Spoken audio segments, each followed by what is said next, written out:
अनोशो talk. Gita दर्शन अध्याय 4 number 8।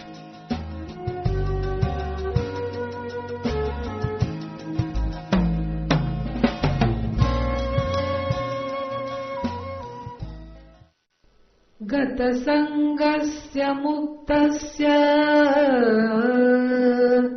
ज्ञानावस्थितचेतसः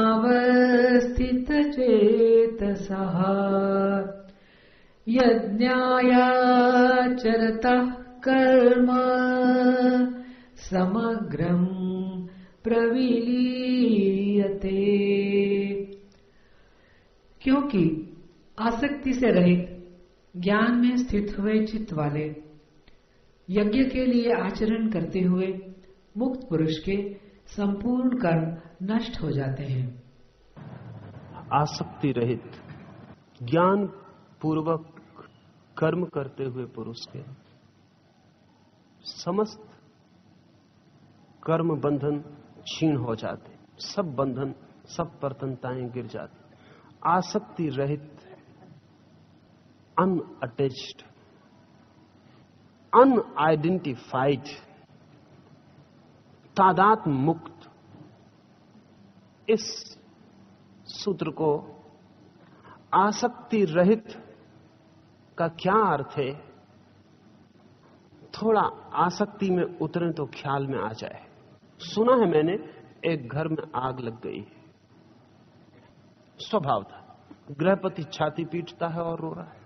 भीड़ लग गई, आग बुझाई जा रही, बुझती नहीं, आंखें आंसुओं से भरी हैं। वो आदमी होश खो दिया है। तभी पास पड़ोस के लोगों में से कोई भागा हुआ आया और उसने कहा, रो मत, घबराओ मत, जल जाने दो, बेफिक्र रहो, क्योंकि तुम्हारे लड़के ने, मुझे पक्का पता है, कल ही ये मकान बेच दिया, सौदा हो चुका है। आंख से आंसू ऐसे तिरोहित हो गए जैसे थे ही नहीं। रोना खो गया, संयत हो गया वो आदमी। जैसे और सब लोग खड़े थे ऐसे वही खड़ा हो गया। उसने कहा, मुझे कुछ पता ही नहीं था। उसके होठों पर मुस्कुराहट आ गई।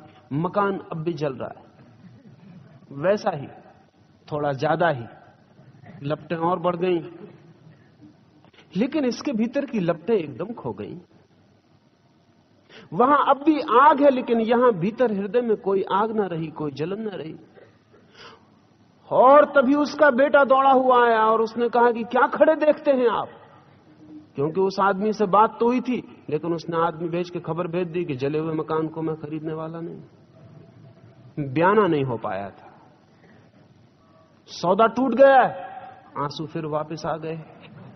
आदमी फिर छाती पीट के चिल्लाने लगा, मकान अब भी जल रहा है, वैसा ही जल रहा है, भीतर फिर आग आ गई। इस बीच क्या फर्क पड़ा? मकान को कुछ पता भी नहीं चला होगा बेचारे को कि इस बीच बड़ा नाटक हो गया। लेकिन हुआ क्या? बीच में थोड़ी देर के लिए अनअटैच्ड हो गया वो आदमी, थोड़ी देर के लिए आसक्ति रहित हो गया।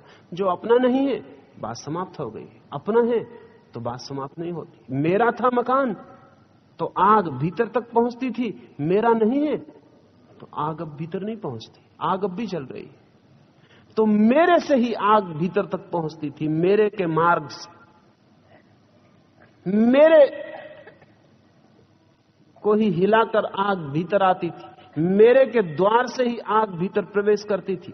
बीच में पता चला मेरा नहीं, द्वार बंद हो गया, मकान जलता रहा, भीतर लपट पहुंचनी बंद हो गई। थोड़ी देर को इस नाटकीय घटना में आसक्ति टूट गई, मेरा न रहा। काश वो आदमी बुद्धिमान होता, काश इस घटना को देख पाता, तो फिर जिंदगी भर के लिए लपटों के बाहर हो सकता था। लेकिन वो नहीं होगा, क्योंकि वो फिर रो रहा है। वो वहीं लपटों में घिर गया, वही दरवाजा उसने फिर खोल दिया। आसक्ति रहित का अर्थ है, इस जगत में मेरा कुछ भी नहीं है। मेरे का भाव, मेरे का भाव ही मेरी आसक्ति है, ममत्व ही आसक्ति है।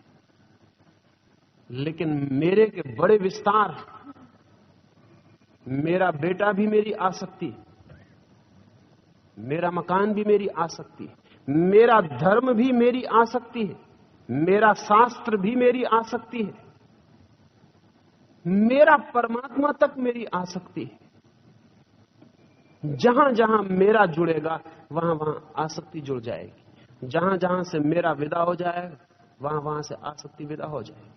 लेकिन मेरा कब विदा होगा? जब तक मैं है तब तक मेरा विदा नहीं हो सकता।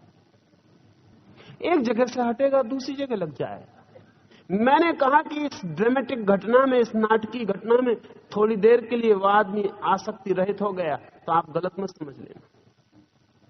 थोड़ी देर के लिए वो आदमी इस मकान के प्रति आसक्ति रहित हो गया, लेकिन उसकी आसक्ति दूसरी तरफ चली गई, उस धन में जो इस मकान से मिलने वाला है। मकान बिक चुका, अपना नहीं रहा। बिकने से जो मिल गया धन वो अपना हो गया। मेरा हटा मकान से, जुड़ गया कहीं और। इससे कोई अंतर नहीं पड़ता कि मेरा कहीं भी जुड़ जाए, कहीं भी जुड़ जाए, उतना ही काम शुरू हो जाता। घर छोड़ के कोई चला जाए तो फिर मेरा आश्रम हो जाता, मेरा मंदिर, मेरी मस्जिद। आश्चर्यजनक है, आदमी मेरे के बिना मानते ही नहीं, मेरे को लेके ही चलता है साथ। मंदिर भी जाए तो मेरा बना लेता है। परमात्मा का कोई मंदिर नहीं है पृथ्वी पर, कोई इसका मेरा मंदिर है, कोई उसका मेरा मंदिर। इसलिए तो फिर दो मेरों में कभी कभी टक्कर हो जाती, तो मंदिरों मस्जिदों में आग लग जाती, खून खराबा हो जाता। अभी तक हम पृथ्वी को ऐसा नहीं बना पाए जहां कि हम वो मंदिर बना सके जो कि मेरा ना हो, तेरा हो, उसका हो, परमात्मा का। कोई मंदिर नहीं बना पाए। सब आशाएं की थी मंदिर बनाने की इसी तरह कि परमात्मा का बन जाए, लेकिन सब मंदिर आखिर में किसी के मेरे मंदिर सिद्ध होते। ये जो मेरा है ये बदल सकता है, मिटता तब तक नहीं जब तक मैं भीतर केंद्र पर है। ऐसा समझे कि एक दिया जल रहा और दिए की रोशनी चारों तरफ दीवार पे पड़ रही।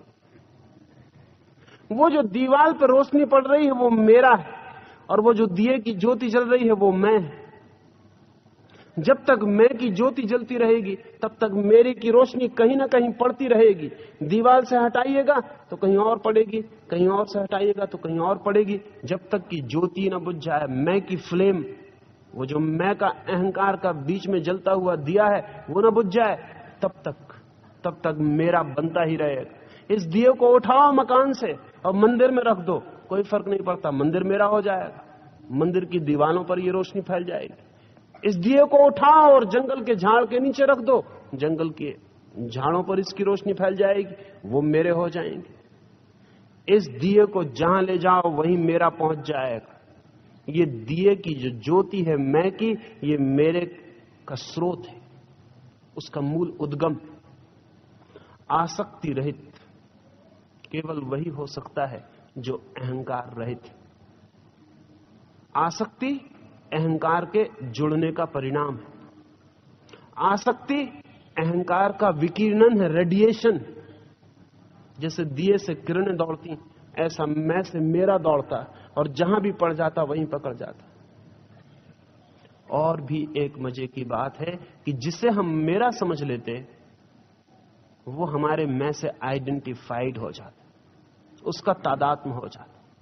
समझे, एक व्यक्ति की पत्नी चल बसती, जब पत्नी मरती है वो छाती पीटता है, रोता है।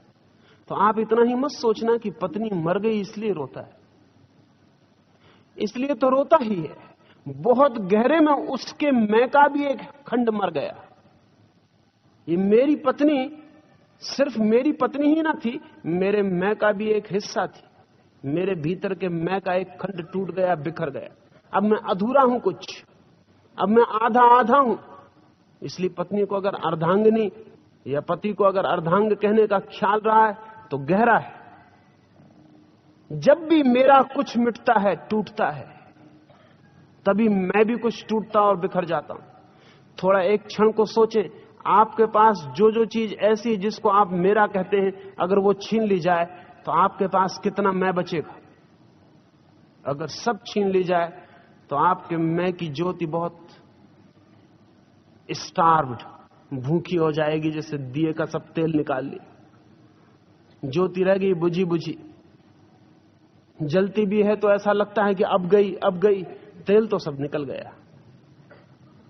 जब भी हमारा कुछ मेरा टूटता है तो भीतर मैं भी टूटता है, क्योंकि वो मेरा सिर्फ रोशनी ही नहीं है, वो मेरा तेल भी बनता है। इसलिए आदमी मेरे को बढ़ाता रहता है ताकि मैं को मजबूत कर ले। जितना बड़ा मकान हो उतना बड़ा मैं हो जाता है, जितना बड़ा राज्य हो उतना बड़ा मैं हो जाता है, जितना बड़ा धन हो उतना बड़ा मैं हो जाता है। जब धन चला जाता है तो भीतर मैं भी सिकुड़ जाता है। तेल खो गया, बाती बुझने लगी, बाती कष्ट में पड़ जाती।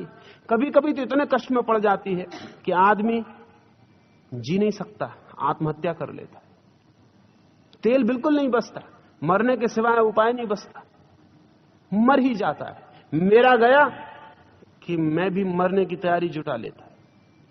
ये जो कृष्ण का कहना है आसक्ति रहित कर्म करता हुआ, तब जब कोई आसक्ति रहित कर्म करता है तो उसका कर्म कैसा है? उसका कर्म कहीं भी मेरे को निर्माण नहीं करता, उसका जीवन कहीं भी किसी से तादात्म्य स्थापित नहीं करता, वो किसी को नहीं कहता मेरा। कहीं भी गहरे में उसके भाव मेरे का उठता नहीं, जीता है, मेरे से रहित होकर जीता है।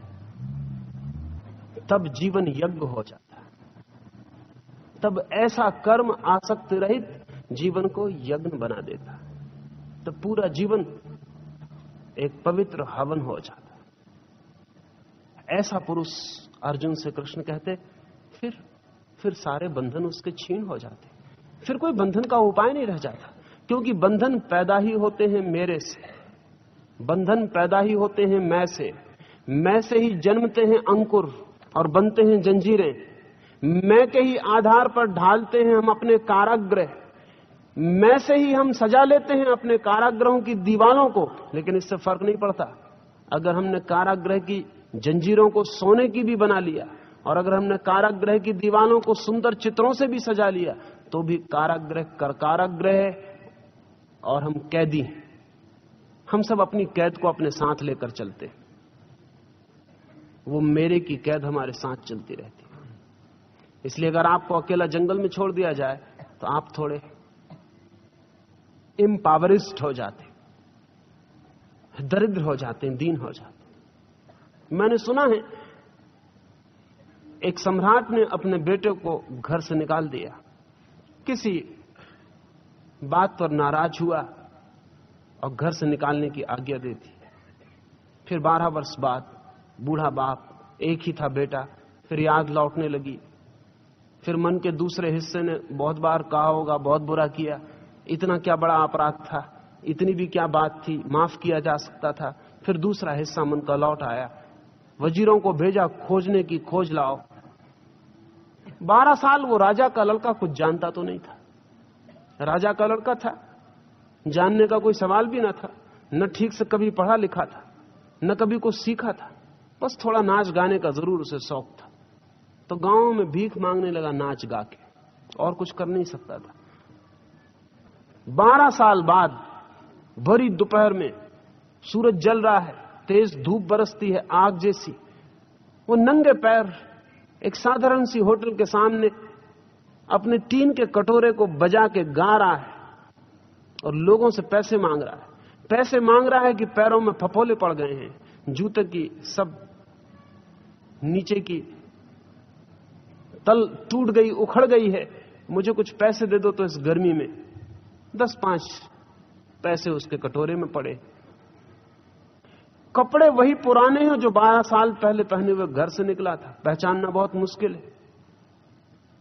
लेकिन एक वजीर का रथ वहां से गुजरा, रोका उसने रथ को, चेहरा पहचाना मालूम पड़ा, कपड़े पुराने थे लेकिन शाही थे, फट गए थे, चीथड़े हो गए थे, लेकिन कहीं कहीं से जरी भी दिखाई पड़ती थी। उतरा, पास जाकर देखा, चेहरा तो वही था। वजीर पैरों पर गिर पड़ा, कहा क्षमा करें, पिता ने माफी मांगी, आपको वापस बुलाया। एक क्षण और वो राजकुमार जैसे मेटामॉर्फिस से गुजर गया, सब ट्रांसफॉर्मेशन हो गया, सब रूपांतरण। हाथ से उसने फेंक दी वो टोक, वो कटोरी जिसमें पैसे थे, पैसे सड़क पे बिखर गए। उसकी आंखों की रोशनी बदल गई, उसके हाथ पैर का ढंग बदल गया, उसकी रीढ़ सीधी हो गई। उसने वजीर से कहा कि जाओ पहले स्नान का इंतजाम करो, अच्छे वस्त्र लाओ, जूते खरीदो, सारा इंतजाम करो। वो रथ पे जाके बैठ गया। चारों तरफ भीड़ लग गई। जो उसे एक पैसा देने में भी इधर उधर मुंह कर रहे थे, वे सब आसपास खड़े हो गए और कहने लगे कि धन्य भाग हमारे, क्या आपके दर्शन हुए। लेकिन अब वो देख भी नहीं रहा है। अब वो आदमी वो नहीं है जो था एक क्षण पहले। सब बदल गया। क्या हो गया? मेरा वापस लौट आया। राज्य, साम्राज्य, सम्राट। अब उसकी आंखें जमीन की तरफ नहीं देखती। अब जिनके सामने वो हाथ जोड़ के खड़ा था और जो उसकी तरफ देख नहीं रहे थे, वो उससे कह रहे हैं महाराज। कोई उसके पैर दबा रहा है, लेकिन वो बैठा है, उसकी आंखें आकाश की तरफ देख रही। अब ये कीड़े मकोड़े, अब ये आदमी नहीं है आसपास जो खड़े। थोड़ी देर पहले इनके सामने वो कीड़ा मकोड़ा था, आदमी नहीं था। अगर इन्होंने एक आध पैसा उसकी कटोरे में डाला था तो सिर्फ इसलिए कि हटो भी, जाओ भी, कोई दया करके नहीं, सिर्फ परेशानी हटाने को। क्या हो क्या गया? अभी मैं बिल्कुल बुझा बुझा था, अब मैं बिल्कुल सजग होकर अब पूरी शक्ति से जल रहा है। मेरी की दुनिया वापस लौट आई। रथ, राज्य, साम्राज्य सब वापस आ गया। अब दिए को तेल मिल गया। अब लपट जोर से जल रही। अब मैं कोई साधारण ज्योति ना रही, मसाल हो गई। कृष्ण कहते हैं आसक्ति रहित होकर पुरुष जब वर्तता है कर्मों में, तो उसका जीवन यज्ञ हो जाता, पवित्र। उससे मैं का जो पागलपन है वो विदा हो जाता, मेरे का विस्तार गिर जाता, आसक्ति का जाल टूट जाता, तादात्म्य का भाव खो जाता। फिर वो व्यक्ति जैसा भी जिए, वो व्यक्ति जैसा भी चले, फिर वो व्यक्ति जो भी करे, उस करने, उस जीने, उस होने से कोई बंधन निर्मित नहीं होते हैं। क्यों? क्योंकि मैं की टकसाल के अतिरिक्त मनुष्य के बंधन निर्माण का कहीं कोई कारखाना नहीं है। क्योंकि ईगो के, अहंकार के अतिरिक्त जंजीरों को ढालने के लिए कोई और फौलाद नहीं है। क्योंकि मैं के अतिरिक्त मनुष्य को अंधा करने के लिए, गड्ढों में गिराने के लिए और कोई जहर नहीं है। इसलिए आसक्ति रहित। लेकिन आसक्ति रहित वह होगा जिसका मेरा खो जाए, मेरा उसका खोएगा जिसका मैं खो जाए। शून्य की तरह ऐसा पुरुष जीता है। शून्य की तरह जीना यज्ञ रूपी जीवन को उपलब्ध कर लेना, फिर कोई बंधन निर्मित नहीं होते।